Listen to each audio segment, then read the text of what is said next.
Live कीजिए।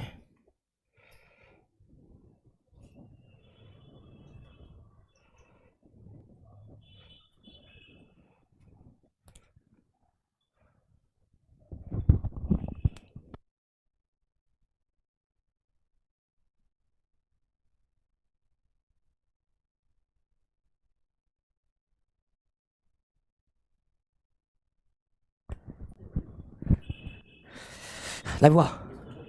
अच्छा,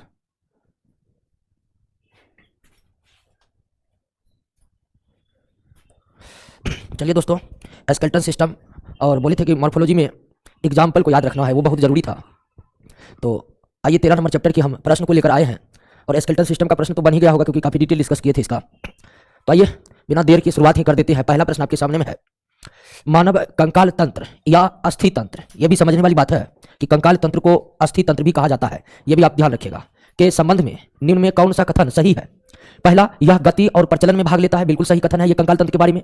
यह शरीर में मौजूद कैल्शियम तथा फॉस्फेट को जमा रखता है एवं जरूरत पड़ने पर उन्हें बाहर निकालता है, यह भी सही है दोस्तों। हमारी जो हड्डी है उसमें पूरे शरीर का 90% कैल्शियम जमा रहता है। ध्यान दीजिएगा दोस्तों कि एक वयस्क मानव में जितने भी कैल्शियम होते हैं, एक वयस्क मानव के शरीर में जितने भी कैल्शियम होते हैं, उसका 90% कैल्शियम केवल हमारी हड्डियों में लगे रहते हैं। इसलिए जब कभी शरीर में कैल्शियम की जरूरी होती है तो उसका रिलीज बोन के कोशिकाओं से हो जाता है, तो यह भी सही है।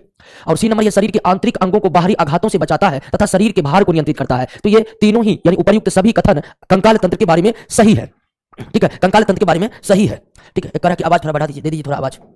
दूसरा पर आइए कि मानव का कंकाल तंत्र मुख्य रूप से किस ऊतक से निर्मित होते हैं। तो कंकाल तंत्र में दो ही ऊतक आते हैं मुख्य रूप से, हड्डी और उपास्थि, बोन और कार्टिलेज। और बोन और कार्टिलेज कौन ऊतक है? संयोजी ऊतक है। तो हमारे कंकाल तंत्र मुख्य रूप से संयोजी ऊतक से बने हुए हैं। हमारे कंकाल तंत्र मुख्य रूप से बोन और कार्टिलेज के बने हुए हैं। और बोन और कार्टिलेज कौन ऊतक है? बोन और कार्टिलेज संयोजी ऊतक है। नेक्स्ट, मानव कंकाल तंत्र बना है, कंकाल तंत्र में तो अस्थि और उपास्थि आते हैं, ये बात आप जानते ही हैं, पढ़ाई है। उसके बाद टेंडन, एक टेंडन होता है। टेंडन और लिगामेंट वो संरचनाएं हैं जो अस्थि को अस्थि से और अस्थि को उपास्थि से जोड़ता है। टेंडन के बारे में आप टिश्यू चैप्टर में ही पढ़ चुके हैं कि टेंडन और लिगामेंट संयोजी ऊतक है। टेंडन जो है अस्थि को उपास्थि से जोड़ता है, लिगामेंट जो है अस्थि को अस्थि से जोड़ता है। तो इस सभी अस्थि से, उपास्थि से, टेंडन से, लिगामेंट से हमारा कंकाल तंत्र निर्मित है दोस्तों। इसका आंसर डी हो जाएगा, इसका आंसर डी हो जाएगा। अगला प्रश्न पर आते हैं, एक मनुष्य में कितनी हड्डियां होती है? तो 206 हड्डियां होती है। एक मनुष्य में कितनी हड्डियां होती है? 206 हड्डियां होती है। नेक्स्ट प्रश्न 5 नंबर का है, निम्नलिखित कथनों पर विचार कीजिए। बड़ी आसान कथन है, जन्म के समय शिशुओं में लगभग 300 हड्डियां पाई जाती है, बिल्कुल सही है। वयस्क मनुष्य में हड्डियों की संख्या 206 होती है, यह भी सही है। दोनों कथन सही है, यानी वयस्क होते होते 94 हड्डियां आपस में जुड़ जाती है, एक तथा दो दोनों सही है। नेक्स्ट, निम्नलिखित में कौन सी हड्डी अग्रपाद, फोर लिम्स का मतलब हाथ की बात की जा रही है, हाथ की नहीं है। तो रेडियस दोस्तों, रेडियस आल्ना तो है ही हाथ की हड्डी, ह्यूमरस भी है, फिबुला नहीं है। फिबुला टिबिया और फिबुला टांग की हड्डी है, हिंड लिम्ब का बोन है दोस्तों। तो फिबुला आपका फोर लिम्स में नहीं है। ह्यूमरस, रेडियस, आल्ना, कार्पस, मेटाकार्पस, ये सब हड्डियां फोर लिम्ब में पाई जाते हैं, तो फिबुला नहीं है। निम्नलिखित में कौन सा कथन सत्य नहीं है? अस्थि तथा उपास्थि संयोजी ऊतक है, बिल्कुल सत्य कथन है यह। अस्थि ओस्टियोब्लास्ट तथा उपास्थि कॉन्ड्रियोब्लास्ट कोशिका से निर्मित होते हैं, यह भी सही है। और इसका जिक्र टिश्यू चैप्टर में ही हम कर चुके हैं कि अस्थि ओस्टियोब्लास्ट कोशिका से और उपास्थि कॉन्ड्रियोब्लास्ट कोशिका से बना होता है, तो बी भी सही है। अस्थि के मध्य एक गुहा होती है जो अस्थि मज्जा से भरी होती है, यह भी सही है। मेमेलियन अस्थि तथा उपास्थि में अनेक नलिकाएं समान संरचना पाई जाती है, जिसे हैवर्सियन नलिकाएं कहते हैं। हैवर्सियन नलिकाएं दोस्तों उपास्थि में नहीं पाई जाती है, यह कथन गलत है। हैवर्सियन नलिका केवल और केवल अस्थि में भी पाई जाती है, वो भी केवल मेमेलियन यानी कि केवल स्तनधारी के हड्डियों में हैवर्सियन नलिका पाई जाती है। स्तनधारी के उपास्थि में हैवर्सियन नलिका नहीं पाई जाती है दोस्तों। अब हैवर्सियन नलिका क्या है तो इसमें कोई कंफ्यूज नहीं होना है। जो स्तनधारी होते हैं उनके हड्डी में नलियों के समान संरचनाएं होती हैं। स्तनधारी की हड्डियों को अगर माइक्रोस्कोप से देखेंगे तो उसमें नली के समान संरचनाएं होती है और उसे ही हैवर्सियन नलिका कहते हैं। और हैवर्सियन नलिका मेमेलिया के बोन के अलावा किसी और के बोन में नहीं होता है। हैवर्सियन नलिकाएं मेमेलिया के बोन के अलावा किसी के भी बोन में नहीं होता है और यह उपास्थि में नहीं होता है, इसलिए डी नंबर आपका गलत है। छाती में पसली कितने जोड़े होते हैं? 12 जोड़े पसली होते हैं, पसली 12 जोड़े होते हैं। सत्य पसलियां उसे कहते हैं जो एस्टर्नम से जुड़ा रहता है, एस्टर्नम हड्डी से जो जुड़ा रहता है उसे हम क्या कहते हैं? सत्य पसली कहते हैं, एस्टर्नम से जो जुड़ा रहता है। और प्रथम 7 जोड़ी पसलियां सत्य पसलियां है। 8वां जोड़ा, 9वां जोड़ा, 10वां जोड़ा असत्य पसलियां है। और 11वां और 12वां जोड़ा पसली को फ्लोटिंग रिब्स कहते हैं। फॉल्स पसली किसे कहते हैं? तो 8वां, 9वां, 10वां जोड़ा पसली को क्या कहते हैं? फॉल्स पसली कहते हैं। 8वां, 9वां, 10वां जोड़ा पसली को फॉल्स पसली कहते हैं या फॉल्स रिब्स कहते हैं। रिब केज, निम्नलिखित में कौन सी संरचना रिब केज बनाती है? तो थोरेसिक वर्टिब्रा यानी रीढ़ की हड्डी है, थोरेसिक वर्टिब्रा रीढ़ की हड्डी 12 जिसकी संख्या 12 है, थोरेसिस का पसलियां, एस्टर्नम, ये तीनों मिलकर रिब केज का निर्माण करते हैं। और रिब केज के भीतर हमारे फेफड़ा और हृदय सुरक्षित रहते हैं, फेफड़ा और हृदय सुरक्षित रहते हैं।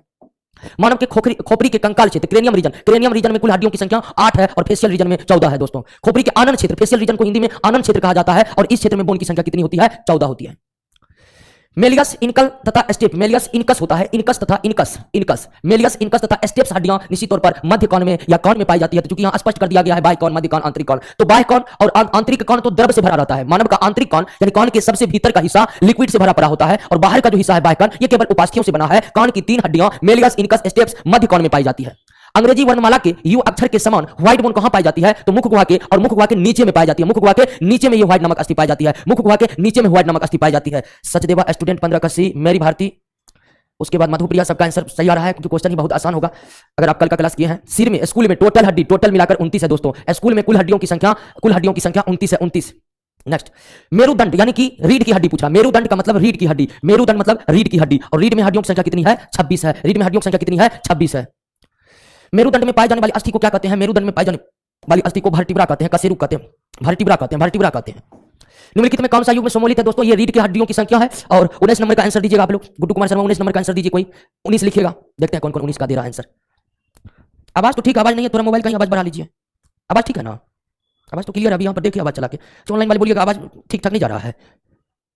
19 का डी, 19 का डी। अच्छा देख लेते, 19 का डी आ रहा है। दीपक कुमार, नवीन कुमार, दिलखुश चौधरी, मेरी भारती, चलिए सबका डी आ रहा है।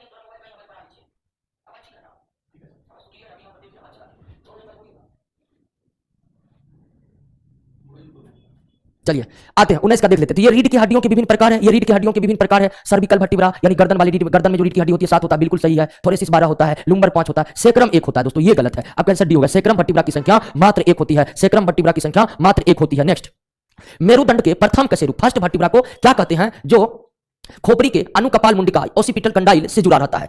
आपको बोले थे कि रीढ़ की जो हड्डियां हैं वो एक और खोपड़ी से जुड़ा रहता है और दूसरी ओर पीठ के अंतिम सिरे तक जाता है। तो रीढ़ में हड्डियों की संख्या 26 होती है और जो सबसे पहली रीढ़ की हड्डी होती है वह खोपड़ी के ओसिपिटल कंडाइल, जिसको हिंदी में अनुकपाल मुंडिका कहते हैं, उससे जुड़ा रहता है। और प्रथम रीढ़ की हड्डी का नाम एटलस होता है दोस्तों, या एटलस है। प्रथम रीढ़ की हड्डी जो खोपड़ी के ओसिपिटल कंडाइल से जुड़ा रहता है उसका नाम एटलस है, उसका नाम एटलस है, उसका नाम क्या है? एटलस है।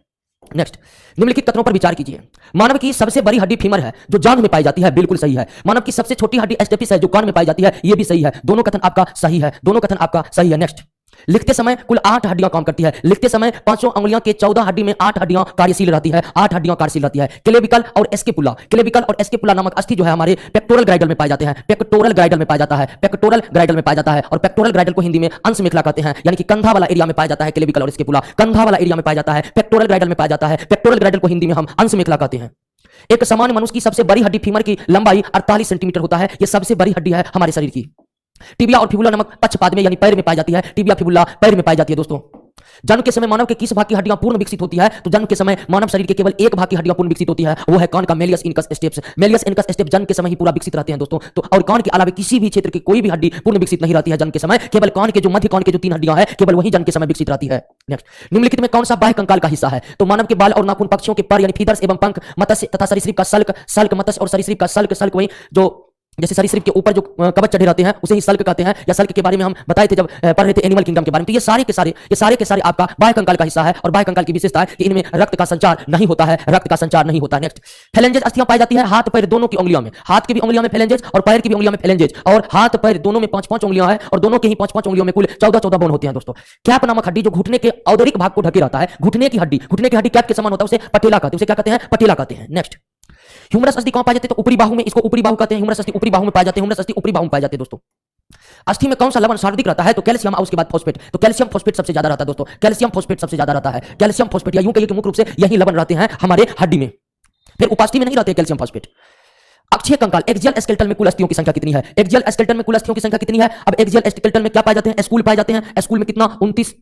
उसके बाद वर्टिब्रल कुलुम यानी रीढ़ की हड्डी 26। उसके बाद रिप्स 12 जोड़ा यानी 24। और एस्टर्नम इसकी संख्या 1। तो कितना हो गया? 6 4 10 1 11 9 20 2 2 4 2 6 2 8 80। तो एक्सियल स्केलेटन में 80 की संख्या कितना? 80 हो गया दोस्तों। ध्यान दीजिएगा, एक्सियल स्केलेटन यानी कि अक्षीय कंकाल में खोपड़ी आते हैं, रीढ़ की हड्डी आते हैं, पसलियां आते हैं और छाती के बीचों बीच जो हड्डी पाई जाती है एस्टर्नम वो आते हैं। और हम जान गए कि खोपड़ी में 29 हड्डियां होती है, रीढ़ में 26 हड्डियां होती है, पसलियां 12 जोड़े होते हैं और एस्टर्नम की संख्या 1 है। तो इस तरह से एक्सियल स्केलेटन में कुल हड्डी की संख्या कितनी होगी? 80 होगी। एक्सियल स्केलेटन में कुल हड्डियों की संख्या कितनी होगी? 80 होगी। नेक्स्ट, वृद्धावस्था में हड्डियां कमजोर होने का एकमात्र कारण कैल्शियम की कमी, और यह प्राकृतिक है, यानी कि वृद्धावस्था में हड्डियां कमजोर होते ही जाती है। उम्र ढलने पर हड्डियां कमजोर होना एक प्राकृतिक प्रक्रिया है, इसे कोई खतरा नहीं है दोस्तों। मानव के अग्र तथा पक्षपाद में कुल हस्तियों की संख्या, अग्र तथा पक्षपाद, पाद मतलब लिंब में, तो दोनों हाथ मिलाकर एक हाथ में 30 तो दोनों हाथ में 60, एक पैर में 30 तो दोनों पैर में 60 और 60 120 हड्डियां, तो दोनों हाथ और दोनों पैर में कुल हड्डी की संख्या कितना हो गया? 120 हो गया, 120 हो गया। नेक्स्ट, मनुष्य के पैर की हड्डियां क्या होती है? पैर की हड्डी सरंध्री होती है, या अंग्रेजी में लिख लीजिए स्पॉन्जी होती है, स्पॉन्जी होती है, सरंध्री होती है या स्पॉन्जी होती है। क्लियर? मनुष्य के पैर की हड्डियां सरंध्री होती है, स्पॉन्जी होती है। मानव के उपांगीय कंकाल एपेंडिकुलर स्केलेटन में कितना था? एक्सियल में 80 था, टोटल बोन कितना? 206। टोटल बोन कितना दोस्तों? 206। और एक्सियल में अभी तुरंत हम जोड़े हैं कितना था? 80 था, तो 80 घटा दीजिए, 80 घटा दीजिए तो कितना बच गया? 126 बच गया। तो एपेंडिकुलर में हड्डियों की संख्या कितना हो गया? 126 हो गया। एपेंडिकुलर में हड्डियों की संख्या 126। अस्थियों के समान विकास के लिए विटामिन डी की आवश्यकता पड़ती है। अस्थियों के समान विकास के लिए विटामिन डी की आवश्यकता पड़ती है। रक्त में यूरिक अम्ल की अधिकता से गठिया रोग होते हैं। यूरिक अम्ल की अधिकता से गठिया रोग होते हैं। गठिया रोग जिसमें हड्डी के जोड़ों पर दर्द होता है। अस्थियों से संबंधित निम्न में कौन सा रोग जीवाणु संक्रमण के कारण होता है? तो ओस्टियोमाइलाइटिस स्टेफिलोकोकस जीवाणु के कारण होता है। ओस्टियोमाइलाइटिस स्टेफिलोकोकस के कारण, ओस्टियोपेरोसिस कैल्शियम की कमी कारण, ओस्टियोमलेशिया विटामिन डी की कमी, आर्थराइटिस जो है ये भी जोड़ों का दर्द है, हालांकि इसका जीवाणु कोई कारण नहीं है। तो आर्थराइटिस, ओस्टियोमलेशिया विटामिन डी की कमी के कारण, ओस्टियोपेरोसिस कैल्शियम की कमी के कारण और स्टेफिलोकोकस जीवाणु के कारण ओस्टियोमाइलाइटिस रोग होता है। ओस्टियोमाइलाइटिस रोग होता है। मनुष्य के गर्दन में कितना अस्थि? गर्दन में 7 पाया जाता है, लेकिन ये 7 रीढ़ की हड्डी होती है। गर्दन में कुल 7 हड्डी पाई जाती है, ये रीढ़ की हड्डी होती है। वर्टिब्रा की संधि किस प्रकार की होती है? यानी रीढ़ की हड्डी के बीच जो ज्वाइंट होता है वो कैसा होता है? अर्धचल होता है। अर्धचल मतलब सेमी मूवेबल होता है। सेमी मूवेबल होता है, अर्धचल होता है, सेमी मूवेबल होता है। कोहनी का जोड़, कोहनी इसको कहते हैं, कोहनी का जो जोड़ है, तथा घुटने का जोड़, घुटना यानी जो पैर में जो घुटना है उसके जोड़ किस प्रकार की संधि है? तो दोस्तों उसका जोड़ जो है हिंग ज्वाइंट है। ठीक है, देखिए दो हड्डी के बीच का ऐसा जोड़ जिसमें एक ही तरफ मूवमेंट हो। अब देख रहे हैं हाथ में जो जोड़ है केवल इसी तरफ मूवमेंट होता है, क्या इसके विपरीत तरफ मूवमेंट होगा? नहीं, इसके विपरीत तरफ मूवमेंट नहीं हो सकता है। तो दो हड्डियों के बीच ऐसा जोड़ जिसमें एक ही तरफ मूवमेंट हो, दो हड्डियों के बीच ऐसा जोड़ जिसमें एक ही तरफ मूवमेंट हो, विपरीत मूवमेंट ना हो, तो उस ज्वाइंट को हिंग ज्वाइंट कहते हैं। ठीक है, कोहनी का जोड़ या घुटना, पैर का जो घुटना है वहां पर जो हड्डी जुड़ा हुआ है वो भी दोस्तों एक ही तरफ मूव करता है, उसके विपरीत हड्डी घूम नहीं सकता है। तो जब दो हड्डियों के बीच ऐसा जोड़ हो, दो हड्डियों के बीच एक ऐसा जोड़ हो जिसमें दोनों हड्डियां दोनों हड्डी केवल एक ही तरफ मूवमेंट करे, विपरीत नहीं, तो ऐसे ज्वाइंट को क्या कहते हैं? हिंग ज्वाइंट कहते हैं। कोहनी का जोड़ और घुटने का जोड़ हिंग ज्वाइंट का एग्जांपल है दोस्तों, हिंग ज्वाइंट का एग्जांपल है। क्लियर? नेक्स्ट, निम्नलिखित में कौन सा हड्डी अग्रपाद यानी कि पैर हाथ की नहीं है? फिबुला, फिबुला, फिबुला पैर की हड्डी है, हाथ की हड्डी नहीं है। सर हिंग फिक्स होता है क्या? फिक्स नहीं होता, कोई भी जोड़ फिक्स होता है। फिक्स करने का मतलब क्या कि वहां से हड्डियां इधर उधर वो जोड़ नहीं हो सकता है। हिंग ज्वाइंट का मतलब है मूवमेंट केवल एक ही तरफ होगा, विपरीत नहीं होगा। नेक्स्ट, श्रोणी मेखला में इलियस, इशियम तथा प्यूबिस अस्थि मिलकर एक गुहा बनाती है और इस गुहा में फीमर अस्थि जुड़ा रहता है और इसका नाम है एसिटाबुलम। इलियम, इशियम और प्यूबिस, कमर वाले भाग में दोनों तरफ 3-3 हड्डियां होती है शुरुआत में, इलियम, इशियम और प्यूबिस, लेकिन वयस्क होते ही इलियम, इशियम, प्यूबिस मिलकर के एक हड्डी बन जाती है। और इलियम, इशियम, प्यूबिस जो है ना, जब एक हड्डी बन जाती है तो उसी से हमारी फीमर हड्डी जुड़ा रहता है। तो ये तीनों हड्डी मिलकर जो गुहा समान संरचना बनाती है उसे एसिटाबुलम कहते हैं, उसे एसिटाबुलम कहते हैं। नेक्स्ट, कलाई तथा टखने की जो हड्डी में किस प्रकार की संधि पाई जाती है? कलाई और टखने की हड्डी में, कलाई इसको देखिए, ये कलाई हो गया। कलाई में देखिए दोनों तरफ मूवमेंट है, इधर भी मूवमेंट है, इधर भी मूवमेंट है, इधर भी मूवमेंट है, इधर भी मूवमेंट है। ऐसे ज्वाइंट को ग्लाइडिंग ज्वाइंट कहते हैं। क्या कहते हैं? ग्लाइड। जब एक ही तरफ मूवमेंट हो तो हिंग ज्वाइंट, दोनों तरफ मूवमेंट हो, दोनों तरफ मूवमेंट हो तो ग्लाइडिंग ज्वाइंट कहते हैं। क्या कहते हैं? ग्लाइडिंग ज्वाइंट कहते हैं दोस्तों। यही कहिए कि ऐसा जोड़ जिस पे हड्डी हड्डी पर फिसल सके। यहाँ पर आप जानते हैं कार्पेल्स है और कुल हड्डियों की संख्या 8 है। यहाँ पर जितनी हड्डियां हैं सब हड्डी एक दूसरे पर फिसल सकती है। सब हड्डी एक दूसरे पर फिसल सकने के कारण ही आप यहाँ पर देख रहे हैं दोनों तरफ मूवमेंट हो रहा है। तो दोनों तरफ मूवमेंट हो, अप डाउन, तो ग्लाइडिंग ज्वाइंट। एक ही तरफ मूवमेंट हो तो हिंग ज्वाइंट। नेक्स्ट, प्रचलन की क्रिया संपन्न होती है कंकाल तंत्र के द्वारा, पेशियों के द्वारा और तंत्रिका तंत्र के द्वारा, क्योंकि तंत्रिका तंत्र कंट्रोलिंग करके रखता है। और आप जानते हैं तंत्रिका तंत्र में मस्तिष्क का जो सेरिबेलम है वो हमारे चलने फिरने को कंट्रोल करता है, इसलिए तंत्रिका तंत्र भी प्रचलन में सहायक होते हैं। तंत्रिका तंत्र भी प्रचलन में सहायक होते हैं। नेक्स्ट, छाती की पसलियां किससे जुड़ा होता है? तो आगे में स्टर्नम, पीछे में कसेरु, कसेरु मतलब रीढ़ की हड्डी, अंग्रेजी में वर्टिब्रा कहते हैं, दोनों से जुड़ा रहता है। अग्र फोरलिम्ब यानी हाथ में कुल, तो एक हाथ में 30, दोनों हाथ में 30 दूनी 60 हड्डियां, दोनों हाथ में 30 दूनी 60 हड्डियां। निम्नलिखित तत्वों पर विचार कीजिए। अंश मेखला पक्षपाद की हड्डी फीमर से जुड़ा, अंश मेखला पेक्टोरल, पेक्टोरल, और ये कंधा वाला भाग है, कंधा वाला। श्रोणी मेखला मतलब पेल्विक, पेल्विक, और ये कमर वाला हिस्सा है। तो कंधा वाला हिस्सा में पक्षपात की हड्डी फीमर जुड़ा रहता है, बिल्कुल नहीं, गलत कथन है। और कमर वाले हिस्से में अग्रपात की हड्डी यानी ह्यूमरस ये जुड़ा रहता है, ये भी गलत है। बाकी उल्टा है, यानी कि श्रोणी मेखला, श्रोणी मेखला में पक्षपात की हड्डी फीमर जुड़ा रहता है और ह्यूमरस नामक अस्थि जो है अंश मेखला में जुड़ा रहता है। दोनों ही कथन क्या है दोस्तों? गलत है। दोनों ही कथन क्या है? गलत है। ठीक है, कंधा वाला हिस्सा में ह्यूमरस हड्डी जुड़ा रहता है और कमर वाला हिस्सा में फीमर हड्डी जुड़ा रहता है। तो इस तरह दोनों का दोनों कथन क्या है? गलत है। किस जोड़े के पसलियों को फ्लोटिंग, फ्लोटिंग में 11वां और 12वां आता है? वो पसलियां जो आगे की तरफ आती ही नहीं है, पीछे ही रह जाती है, उसे हम फ्लोटिंग पसलियां कहते हैं। पेड़ पौधे के बाहरी आकार या रूप का अध्ययन क्या कहलाता है? बाहरी आकार या रूप का अध्ययन कहलाता है। ध्यान दीजिए, क्वेश्चन है प्राची क्वेश्चन टेस्ट में सर नोट से क्वेश्चन रहेगा या नोट से भी प्लीज, टेस्ट में सिलेबस से क्वेश्चन रहेगा दोस्तों, सिलेबस ही पढ़ा रहे हैं। ठीक है, तो बाहर नहीं रहेगा, जो पढ़ा रहे हैं उसी क्वेश्चन रहेगा। पेड़ पौधों के बाहरी आकार का या रूप का अध्ययन क्या कहलाता है दोस्तों? मोर्फोलॉजी। देखिए, कोई भी सजीव के बाहरी भागों का अध्ययन क्या कहलाता है? मोर्फोलॉजी कहलाता है। और आंतरिक भाग का अध्ययन, आंतरिक भाग का अध्ययन, आंतरिक भाग का अध्ययन क्या कहलाता है? आंतरिक भाग का अध्ययन एनाटॉमी कहलाता है। बाहरी सजीवों का, पेड़ पौधे का नहीं, कोई भी सजीव के बाहरी हिस्सा का अध्ययन करना मोर्फोलॉजी कहलाता है और आंतरिक हिस्से को अध्ययन करना एनाटॉमी कहलाता है। एनाटॉमी कहलाता है। बाहरी भागों का अध्ययन करना मोर्फोलॉजी और भीतरी भागों का अध्ययन करना एनाटॉमी कहलाता है। निम्नलिखित पर विचार कीजिए। पौधे का वो भाग जो जमीन के अंदर रहता है उसे जड़ तंत्र कहते हैं। बिल्कुल, पौधे का वो भाग जो जमीन के अंदर रहता है उसे रूट सिस्टम कहा जाता है, जो जमीन के ऊपर रहता है उसे शूट सिस्टम कहा जाता है। ठीक है, अब यहां ध्यान दीजिए कि रूट सिस्टम में मुख्य रूप से जड़ ही आते हैं, लेकिन अगर शूट सिस्टम की बात करिएगा, शूट सिस्टम की बात करिएगा तो शूट सिस्टम के अंतर्गत तना भी आ जाते हैं। ठीक है, शाखा भी आ जाते हैं, पत्ती भी आ जाते हैं, फूल भी आ जाते हैं, फल भी आ जाते हैं, फल भी आ जाते हैं। तो पौधे के पूरे शरीर को दो भागों में आप बांट सकते हैं, रूट सिस्टम, शूट सिस्टम। जो जमीन के भीतर है, जो जमीन के भीतर है उसे रूट सिस्टम, और जो जमीन के ऊपर है शूट सिस्टम। रूट सिस्टम के अंतर्गत मुख्य रूप से रूट यानी जड़ आते हैं, और शूट सिस्टम के अंतर्गत फूल, फल, तना, शाखा और पत्ती आते हैं। दोनों ही कथन क्या है आपका सही है, दोनों ही कथन क्या है आपका सही है। जड़ या मूल का विकास होता है, जड़ या मूल का विकास मूलांकुर से होता है, मूलांकुर से, और तना का विकास परांकुर से। ठीक है, बीज के दो भाग होते हैं, बीज के दो भाग होते हैं, मूलांकुर यानी कि रेडिकल, रेडिकल और परांकुर यानी कि प्लूम्यूल, प्लूम्यूल। तो इससे तना का विकास होता है और इससे किसका विकास होता है, जड़ का विकास होता है। ठीक है ना। नेक्स्ट, मूलांकुर से विकसित होने वाले जड़ को मूसला जड़ कहते हैं। मूलांकुर से विकसित होने वाले जड़ को क्या कहते हैं, मूसला जड़ कहते हैं। मूलांकुर से विकसित होने वाले जड़ को क्या कहते हैं, मूसला जड़ कहते हैं। मूलांकुर के अतिरिक्त पौधे के अन्य भाग से विकसित होने वाले जड़ को अपस्थानिक जड़ कहते हैं। देखिए, बीज के मूलांकुर से जो जड़ विकसित हुआ वो मूसला जड़ हुआ, लेकिन अन्य जड़ भी विकसित होते हैं, जैसे बरगद के पेड़ के तने से जड़ निकलते हैं। बरगद के पेड़ के तने से जो जड़ निकला है वो कैसा जड़ है, वो अपस्थानिक जड़ है। तो पौधे में मूलांकुर को छोड़ करके, पौधे में मूलांकुर को छोड़ करके अन्य किसी भी भाग से जड़ निकला तो उसे हम क्या कहते हैं, उसे अपस्थानिक जड़ कहते हैं। उसे क्या कहते हैं, अपस्थानिक जड़ कहते हैं। एक बीज पत्री में प्राथमिक जड़ शीघ्र नष्ट हो जाते हैं, उसके स्थान पर पतली जड़ों का गुच्छा निकलते हैं। ठीक है, एक बीज पत्री जैसे मक्का, गेहूं, तो वो सब जड़ जो है, देखिए ये जड़ जो है मूसला जड़ है, ये जड़ क्या है, मूसला जड़ है, ये जड़ क्या है, मूसला जड़ है, ये मूसला जड़ है। लेकिन एक बीज पत्री में क्या होगा कि ये निकला, ये खत्म होगा, उसके बाद गुच्छा की तरह जो जड़ निकलता है, इस जड़ को फाइब्रस रूट कहते हैं, रेशेदार जड़ कहते हैं, रेशेदार जड़ कहते हैं, रेशेदार जड़ कहते हैं। ठीक है ना, तने से गुच्छे के रूप में निकला जड़ को रेशेदार जड़ कहते हैं, और रेशेदार जड़ एक बीज पत्री में पाया जाता है। जड़ के किस भाग में शारीरिक वृद्धि होती है, देखिए दोस्तों, ये मान लीजिए कि जड़ है, ठीक है, ये जड़ है, ये जड़ है, तो इस जड़ को, जड़ के इस भाग को कहते हैं शीर्ष भाग। चूंकि जड़ है तो इसको मूल शीर्ष भी कहा जाता है। क्या कहा जाता है, मूल शीर्ष भी कहा जाता है। तो जड़ के किस भाग में शारीरिक होती है, तो जड़ के जो सबसे मेन भाग होते हैं उसे शीर्ष कहते हैं। ठीक है, और यह रूट कैप कहला, ये रूट कैप से ढका रहता है, ये रूट कैप से ढका रहता है, हिंदी में इसे मूल गोप कहते हैं, इससे ढका रहता है यह भाग। तो अगर जड़ में शारीरिक वृद्धि देखें तो पीछे की तरफ हो रहा है, यानी कि जड़ में शारीरिक वृद्धि उसके शीर्ष के पिछले भाग से हो रहा है, यानी कि मूल शीर्ष के ठीक पीछे के भाग में जड़ में शारीरिक वृद्धि होती है, मूल शीर्ष के सबसे पिछले भाग में शारीरिक वृद्धि होती है। क्लियर हो गया दोस्तों, क्लियर हो गया।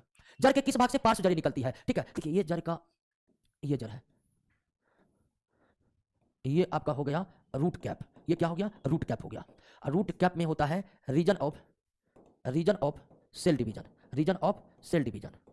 ठीक है, ये रूट कैप से ढका, यहां पर कोशिका विभाजन होता है, उसके ऊपर होता है region of elongation, elongation, elongation. उसके बाद ऊपर, इसके ऊपर रहता है, इसके ऊपर रहता है region of root hair, region of root hair, और इसका अर्थ था region of maturation, region of maturation. तो एक जड़ को आप कई भाग में बांट सकते हैं, एक जड़ को आप इतने भागों में बांट सकते हैं, रीजन यानी क्षेत्र, रीजन यानी क्षेत्र। तो एक जड़ को आप कई भाग, तो जड़ का सबसे शीर्ष भाग रूट कैप से ढका रहता है, और रूट कैप के भीतर है region of cell division, region of cell division के ऊपर रीजन ऑफ इलोंगेशन, इलोंगेशन को हिंदी में क्या कहते हैं, ये दैर्घ्य वृद्धि, इलोंगेशन को हिंदी में दैर्घ्य वृद्धि कहते हैं। रीजन ऑफ इलोंगेशन के ऊपर रीजन ऑफ रूट हेयर, इस भाग में रूट हेयर रहते हैं, इस भाग में क्या होते हैं, रूट हेयर होते हैं। और सबसे ऊपर वाले के भाग को रीजन ऑफ मैचुरेशन, इसे परिपक्व प्रदेश कहते हैं, रीजन ऑफ मैचुरेशन को परिपक्व प्रदेश कहते हैं, और यहीं से पार्श्व जड़ निकलती है, यहीं से पार्श्व जड़ निकलती है। तो जड़ के विभिन्न रीजन को समझ गए। हाँ, रीजन ऑफ ग्रोइंग होगा, region of cell division, region of growing इसी रीजन ऑफ सेल डिवीजन के हिस्से हैं दोस्तों। ठीक है ना, रीजन ऑफ ग्रोइंग और रीजन ऑफ सेल डिवीजन दोनों एक ही के हिस्से हैं, यानी कि रूट कैप से रीजन ऑफ ग्रोइंग ढका रहता है, और रीजन ऑफ ग्रोइंग का ही हिस्सा है कौन, रीजन ऑफ सेल डिवीजन। या कहिए कि सबसे नीचे है रीजन ऑफ सेल डिवीजन, और उसके ऊपर रीजन ऑफ ग्रोइंग, उसके ऊपर रीजन ऑफ इलोंगेशन, उसके ऊपर रीजन ऑफ रूट हेयर, और उसके ऊपर रीजन ऑफ मैचुरेशन। तो पार्श्व जड़ कहां से निकलती है, तो पार्श्व जड़ रीजन ऑफ मैचुरेशन से निकलती है। मूल रोम कहां से निकलती है, तो मूल रोम के लिए रीजन अलग से बना हुआ है, specially region of root hair, region of elongation, region of growing का ही हिस्सा है region of cell division, region of growing का ही हिस्सा है सेल डिवीजन। तो इस तरह इसका आंसर परिपक्व प्रदेश होगा। बरगद के शाखाओं से निकलने वाले जड़ को परोप रूट कहते हैं, ये याद रखने वाले, यही एग्जांपल आपको हम बोले थे याद रखने के लिए, और ये आप याद रखिए, ये याद रखने वाला ही प्रश्न है, मिस्टेक इसमें एग्जाम बर्दाश्त नहीं करेगा। ठीक है, ऐसे प्रश्नों में मिस्टेक सीधा मेरिट लिस्ट में दिक्कत होने जैसा हो जाएगा दोस्तों। तो इस चैप्टर में एग्जांपल आपको याद रखना, जैसे बरगद की शाखाओं से निकलने वाले जड़ को क्या कहते हैं, आपको याद रखने का परोप रूट कहते हैं। स्टील रूट क्या है, लीफ रूट क्या है, क्लिंबिंग रूट क्या है, ये भी आगे आपको याद रखना है। लेकिन आप याद रखिए कि बरगद के तने से, कभी शाखा ना देकर तना देगा, बरगद के तने से जो जड़ निकलते हैं उसे परोप रूट कहते हैं, उसे क्या कहते हैं, परोप रूट कहते हैं। अगला, स्टील रूट किसमें पाया जाता है, स्टील रूट केवड़ा, मक्का, गन्ना में पाया जाता है। स्टील रूट तने से निकलकर तिरछा होकर सीधे जमीन में चला जाता है। इस तरह जो जड़ होता है, ये केवड़ा के पौधे में होता है, मक्का और गन्ना के पौधे में तो आप देखे होंगे तनों से निकलकर तिरछा होकर जमीन के भीतर जाने वाले जड़ को क्या कहते हैं, स्टील रूट कहते हैं। तो देखिए याद रखने वाला पॉइंट क्या है, प्रॉप रूट कहां पर है, बरगद में है, प्रॉप रूट कहां पर है, बरगद में है। स्टील रूट कहां है, स्टील रूट मक्का में है, गन्ना में है, केवड़ा में है। तो आपको ये कथन याद रखना पड़ेगा कि मक्का, गन्ना, केवड़ा में स्टील रूट पाए जाते हैं। स्टील रूट एक अपस्थानिक जड़ है, और ये तने के निचले सिरे से निकलकर तिरछा होते हुए जमीन में प्रवेश कर जाता है। लीफ रूट किसमें पाया जाता है, तो ब्रायोफिल्म में, ब्रायोफिल्म होता है दोस्तों, इसको सही से लिखिए, ब्रायोफिल्म में पाया जाता है, ब्रायोफिल्म। इसका हिंदी नाम है पत्थर चट्टा, पत्थर चट्टा। ठीक है ना, पत्थरों पर उगने के कारण से पत्थर चट्टा नाम मिला है दोस्तों। तो इसमें पाया जाता है लीफ रूट पाया जाता है, मतलब इसके पत्ते से ही जड़ निकलते हैं, इसके पत्ते से ही जड़ निकलते हैं। नेक्स्ट, दलदली क्षेत्र में पाए जाने वाला पौधा जैसे राजोफेरा में श्वसन की सहायता के लिए विशेष प्रकार की जड़ निकलती है, इस जड़ को न्यूमेटाफोर जड़ कहते हैं। ठीक है, दलदल में उगने वाले पौधे में एक विशेष जड़ निकलता है, और यह विशेष जड़ दलदल के ऊपर या क्यों कहीं मिट्टी की सतह के ऊपर होता है, और इस जड़ को न्यूमेटाफोर कहते हैं। और न्यूमेटाफोर केवल दलदलीय पौधों में पाया जाता है। ध्यान रखिएगा कि न्यूमेटाफोर केवल दलदलीय पौधे में पाए जाते हैं, जलीय पौधे में नहीं पाए जाते हैं। न्यूमेटाफोर दलदलीय पौधे में ही पाए जाते हैं, जलीय पौधे में नहीं पाए जाते हैं। और न्यूमेटाफोर जड़ ऐसा जड़ है जो जड़ का काम नहीं करता है, बल्कि पौधों को श्वसन में मदद करता है, और यह न्यूमेटाफोर जड़ मिट्टी के ऊपर होता है या दलदल के ऊपर होता है।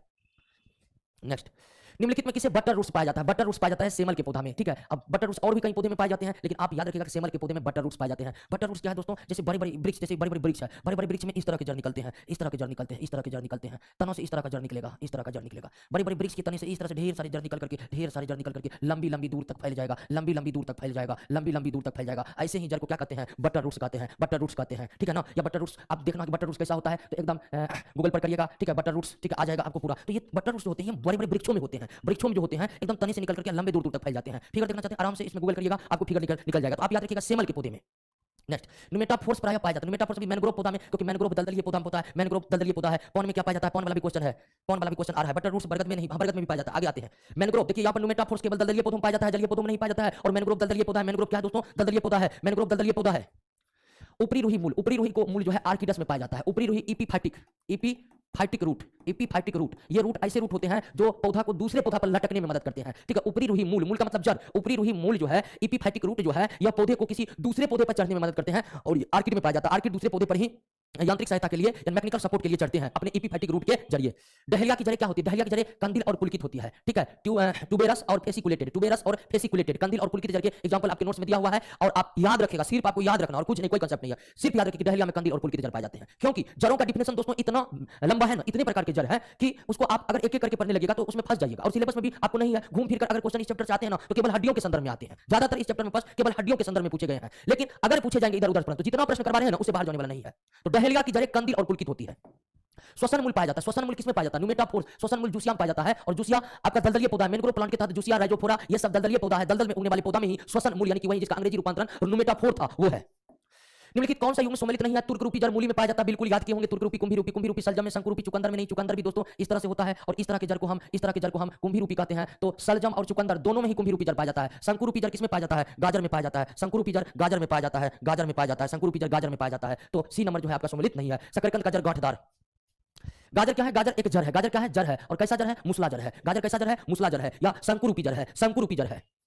जड़ का कार्य क्या है? जड़ का कार्य है भूमि में जल एवं खनिज लवणों का अवशोषण करना, पौधों को भूमि पर स्थित रखना, भोजन को संचित रखना, ये सभी कार्य है पौधे के जड़ का, ये सभी कार्य है पौधे के जड़ का। नेक्स्ट, निम्नलिखित में कौन एक जड़ नहीं है दोस्तों?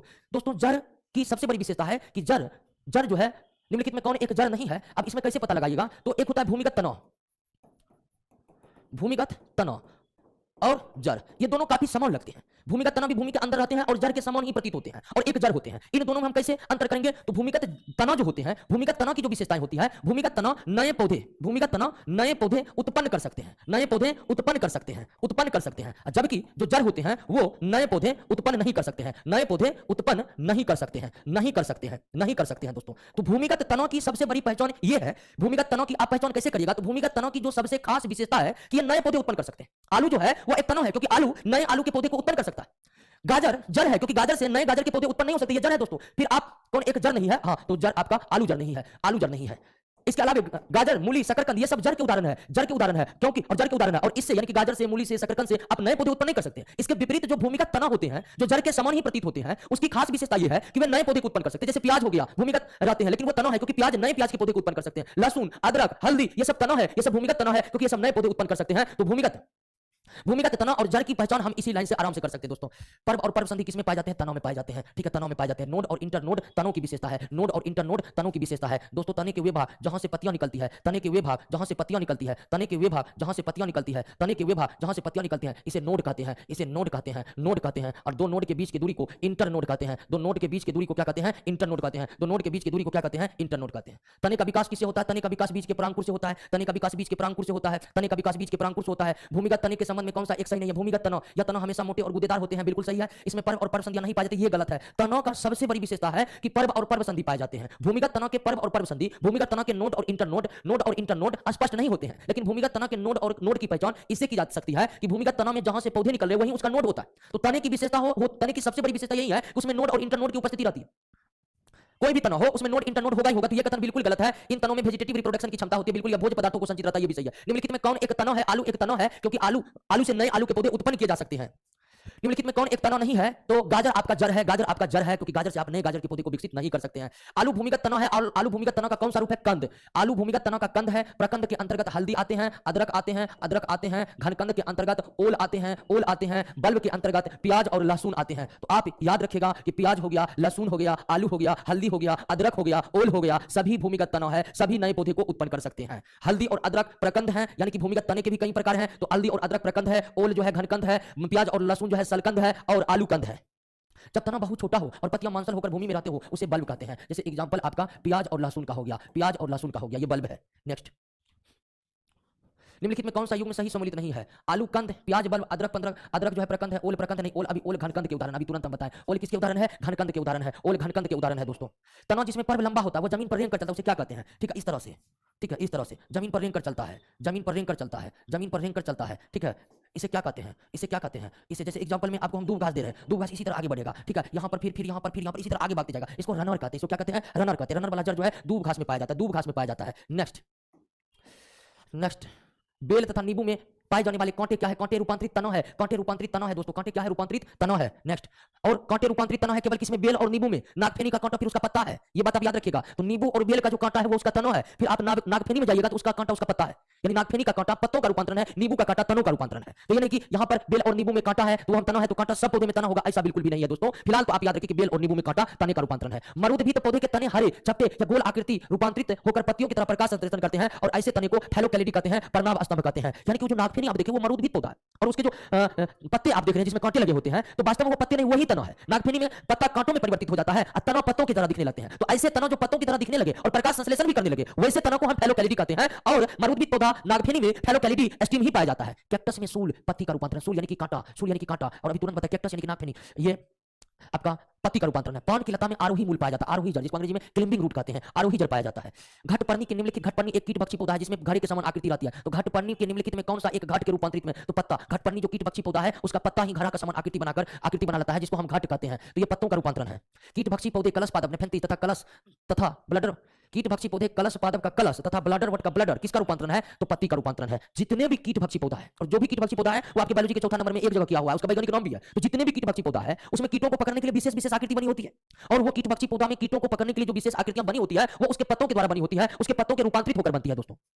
जलकुंभी के तने के पर्व संधियों के ऊपर में पत्तियों का समूह होता है तथा नीचे जड़ों का गुच्छा, ऐसे तने को ऑफसेट तना कहते हैं। ऑफसेट तना कहते हैं, ऑफसेट तना कहते हैं, ऑफसेट तना कहते हैं। ठीक है, ऑफसेट तना कहते हैं, ऑफसेट तना। ठीक है, ये देखिए इसी को कहते हैं ऑफसेट। ऑफसेट जलकुंभी में इसी तरह गुच्छा वाला जड़ पाया जाता है। तो गुच्छा वाला जड़ जो है ऑफसेट, आप याद रखिएगा, गुच्छा वाला जड़ ऑफसेट, या सब जड़ का एक एक एग्जांपल आपके नोट में दिया हुआ है तो आप याद कर लीजिएगा। भोजन का संग्रह पौधे के सभी भागों में होते हैं, जड़ में भी होता है, तनों में भी होता है, फल में भी होता है, फूल में भी होता है, जितने भी भाग है सब भाग में भोजन का संग्रह होता है। अमरबेल तथा चंदन जैसे परजीवी पौधे, परजीवी पौधे में चूसन मूल पाए जाते हैं, परजीवी पौधे में चूसन मूल पाए जाते हैं। मानव शरीर में पेशियों की संख्या 639 होता है। मानव शरीर में पेशियों की संख्या 639 होता है दोस्तों। 84 का सी, सॉरी 90 का डी। तो इस तरह से क्वेश्चन समाप्त हो गया इस चैप्टर का।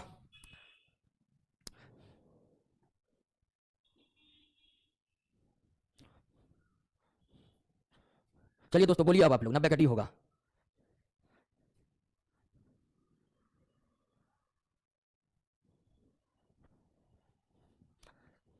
तो यह चैप्टर समाप्त हो गया। और मॉर्फोलॉजी ऑफ प्लांट नहीं पढ़ाए, कुछ लड़का कल मैसेज किया था कि सर छोड़कर भाग रहे हैं। हम कल ही बताए थे कि पूरे बायोलॉजी में केवल 3 चीज हम छोड़े हैं, एक बायोमोलिकुल्स, दूसरा इस चैप्टर का मॉर्फोलॉजी ऑफ प्लांट, और तीसरा बोले कि पोल्यूशन हमारे पढ़ाने का है नहीं, वो उसमें फैक्चुअल डाटा ही याद करना होता है। प्रदूषण में एक बहुत बड़ा कॉन्सेप्ट है नहीं कि उसको आपको समझना है, जो थोड़ी बहुत समझ है वो क्वेश्चन करवाते वक्त क्लियर हो जाएगा। दोस्तों सिलेबस बहुत बड़ा है, ऐसे बहुत कम चीज को हम छोड़े हैं, बहुत कम चीज को, हर चीज को पूरा डिटेल में आपको पढ़ाए हैं। ठीक है, तो और वो भी छोड़ने वाला था, वो छोड़ने वाला चीज उसको नहीं छोड़ेंगे तो फिर ही आप प्रेशर डालिएगा कि सिलेबस इतना देर से क्यों खत्म हो रहा है। तो जो लगा कि छोड़ने वाले हैं उसको छोड़े हैं, और 3 चीज छोड़े हैं, तीनों चीज आप खुद पढ़ के समझ लिए होंगे और बेहतर तरीके से। तो मॉर्फोलॉजी ऑफ प्लांट वीडियो ऐसे डाल दिए हैं, जिनको भी लगा कि मतलब पुरानी क्लास का वीडियो था वो हम डलवाए हुए हैं। तो अब थोड़ी देर में ही हम फिर से लाइव आएंगे, प्रदूषण का क्वेश्चन करवाना है। और कल चूंकि सरस्वती पूजा है तो सर बोले हैं कि कल कोई लाइव नहीं रह पाएगा, तो आज ही बायोलॉजी को द एंड कर दिया जाए। तो प्रदूषण में कुछ प्रश्न है, लगभग 100-150 प्रश्न है, तो उसको आज की क्लास में ही करवा देते हैं। तो बताइए कि आप लोग रेडी है कि ना प्रदूषण के क्वेश्चन के लिए? ये नहीं, दूसरा वीडियो फिर हम लाइव आएंगे 10 मिनट के बाद, आप लोग भी थोड़ा घूम लीजिए। तो आज 10 मिनट के बाद प्रदूषण के प्रश्नों को लेकर गुड्डू यादव 71 का क्वेश्चन रिपीट करें। 71 71 या देखिए भूमिगत तना और जड़ एक ही तरह प्रतीत होते हैं। 71 नंबर में किन्हीं को दिक्कत है तो आइए एक बार फिर से, भूमिगत तना और जड़ एक ही समान प्रतीत होते हैं, तो फिर हम इसमें अंतर कैसे कर पाएंगे, कैसे समझेंगे कि भूमि के अंदर वाला तना है या जड़ है। तो एक अंतर है कि भूमिगत तना जितने भी होते हैं सब में क्षमता है कि वे नए पौधे उत्पन्न कर सकते हैं। अब आलू से नए आलू के पौधे उत्पन्न होते हुए देखे हैं, प्याज से, लहसुन से, अदरक से, हल्दी से। तो भूमि के अंदर का भाग जिससे नया पौधा विकसित हो रहा है वो तना है। वो क्या है? तना है। और जड़ की पहचान यह है दोस्तों कि जड़ से नए पौधे उत्पन्न नहीं हो सकते हैं। जैसे गाजर, गाजर गाजर क्या है? जड़ है। गाजर जड़ है जबकि प्याज तना है। ये फैसला हम कैसे कर लिए? तो प्याज से नए प्याज के पौधे उत्पन्न हो सकते हैं, लेकिन गाजर से नए गाजर के पौधे उत्पन्न नहीं हो सकते हैं। तो इसीलिए गाजर जड़ है, प्याज जड़ नहीं है, प्याज तना है। तो भूमिगत तना कौन है? इसकी सबसे बड़ी पहचान यही है कि भूमिगत तना से नए पौधे उत्पन्न हो सकते हैं। भूमिगत तना से नए पौधे उत्पन्न हो सकते हैं। अब 79 में क्या डाउट रह गया? गाजर क्या है? गाजर मुसलाजर है। अब पढ़िएगा नोट में, मुसलाजर के कई प्रकार के, तुर्करूपी, शंकुरूपी, कुंभीरूपी, मेटाफोर्स, ठीक है। और गाजर शंकुरूपी जड़ है और शंकुरूपी जड़ मुसलाजर के प्रकार है, शंकुरूपी जड़ मुसलाजर के प्रकार है दोस्तों। तो आते हैं 10 मिनट के बाद। ओके दोस्तों, 10 मिनट के बाद हम प्रदूषण के क्वेश्चन पर लेकर के आते हैं। मिलते हैं 10 मिनट के बाद। बंद कीजिए।